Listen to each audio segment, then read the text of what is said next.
already know what you're thinking. So-and-so told me that deadlifting is bad for my back. There's a lot of stuff out there from even PTs and doctors saying that deadlifting is bad, and if you've had a back injury, it's something that you should avoid. But guess what? You cannot live your entire life staying totally upright and rigid. You have to bend forward and deadlift, basically. If you're picking something up off the floor, if you're getting a kid out of the car or a crib, groceries out of the trunk of your car, you have to be able to lean your shoulders forward over your hips, and that's what a deadlift is. It's a very functional movement that we do throughout our lives. And the point of deadlifting is to teach us how to use our hips and our glutes and our big, strong, powerful muscles so that our low back doesn't do all the work and then get hurt. If you're a gym person and you like to build strength, deadlifting is a great way to build total body strength. And it doesn't matter if you like to hex deadlift or the barbell or single leg Romanian deadlifts. The key is to have the right building blocks in place so that your back is not doing the work and your glutes, the big, strong, powerful muscles, are doing all the work. My name is Drenning. I'm a physical therapist. In this video, I'm going to show you how to get the building blocks down to set up any deadlift to do it perfectly safe for your back, whether you want to add weights or not, whether you want to recover from a back injury, whether you want to prevent a back injury. This is how you get your back ready to deadlift.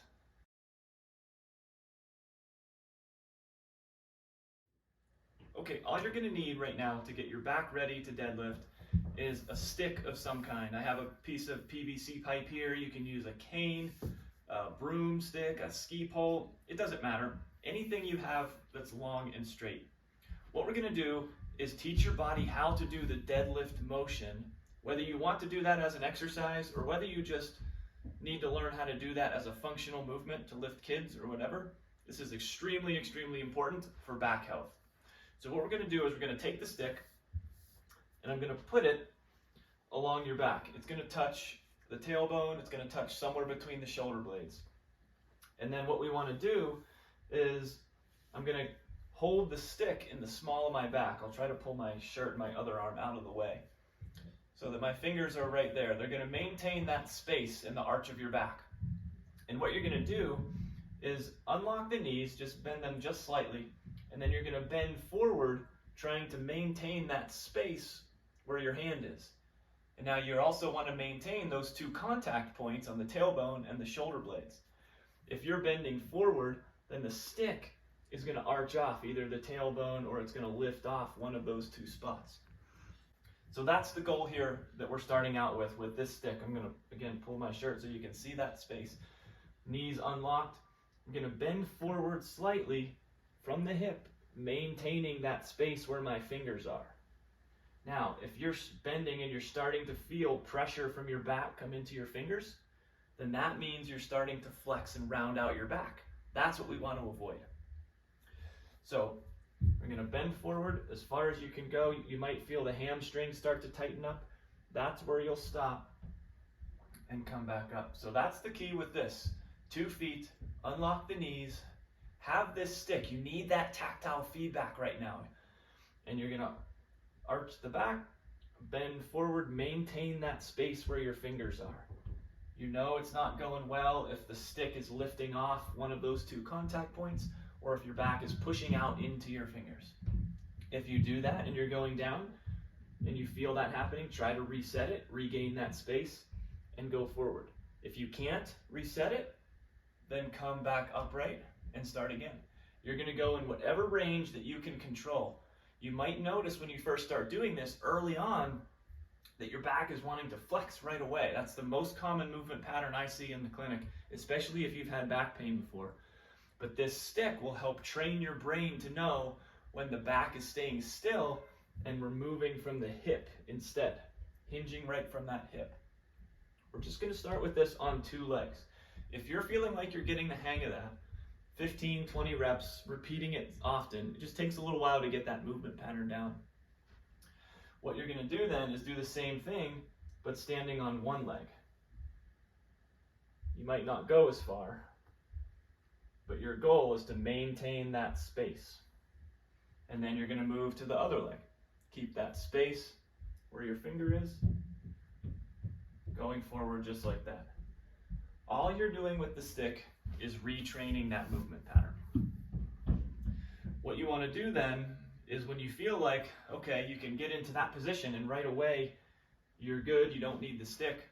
At that point, you don't need it anymore. Your brain is learning what to do. For some people, that happens within a day or two. For some people, it takes several weeks. But the starting point for what you want to do is use that stick to retrain that movement pattern to get that hip hinge down. That is the building block. Now let's talk about how you can progress that into an actual deadlift.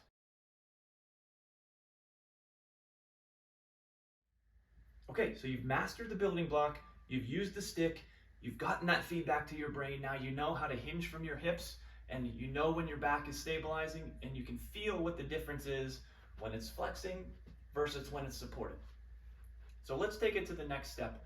How can we continue to train this functional pattern? If you're doing this for heavy lifting at the gym with barbells or things like that, this can be a great warm-up for you as well. So what we want to do is I'm going to take a dumbbell here. We can take two. The idea is you don't have to have a dumbbell. You can use whatever you have around the house, some cans and grocery bags. It doesn't matter. It doesn't have to be heavy. Somewhere 8 to 10 pounds, somewhere in that range is plenty. So what we're going to do is you're going to do the same motion now, just holding light weights in your hand to start.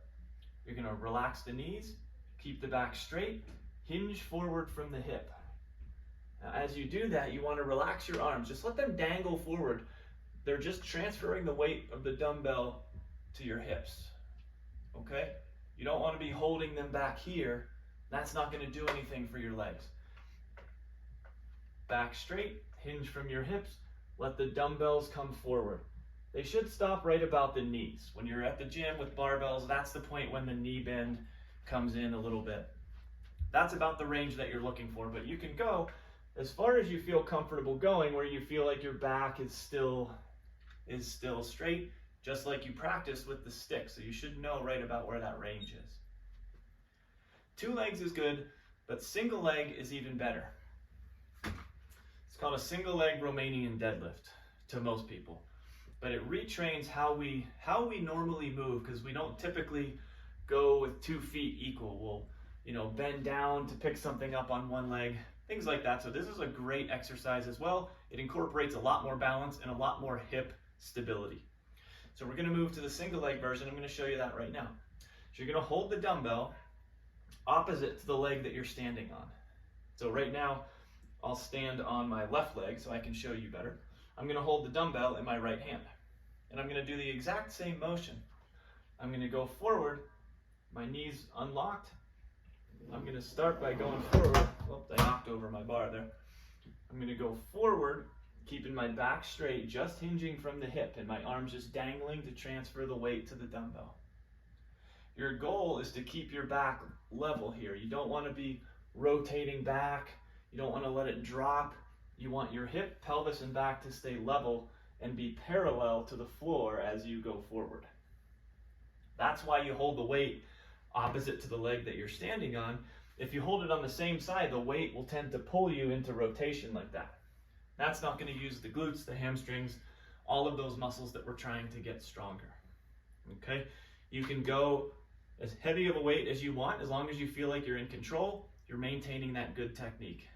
If you're doing single leg, you can even use your other hand back with the stick and use the stick to recheck you. Let me show you that, if you're not sure. So it takes a little finagling to get it set up there. But I'm going to hold the stick with this hand, stand on my left, let the dumbbell go. Okay, there's where I start to round out. So I'm going to stop at about knee height, and then I'm coming back up. Slight bend in the knee is okay, but a majority of the motion is coming from your hip.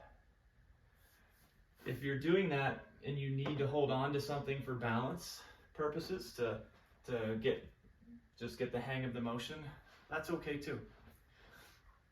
3 sets of 10, 2 sets of 10, you're starting somewhere in that range, kind of medium for strength and endurance. But that's how you do the single leg Romanian deadlift. It's going to train your muscles to have great support while you're lifting during the day, or it's a great warm-up if you're doing heavier deadlifts in the gym. The technique for that's a little bit beyond the scope of this video. We'll have to cover that some other time. But this should get you started. Don't forget the building block with the stick. Then you can add weights. Then you can move to the single leg version. So let me know how it goes for you using those hips, and check out this video on the speed skater exercise too to really, really wake up those hip muscles.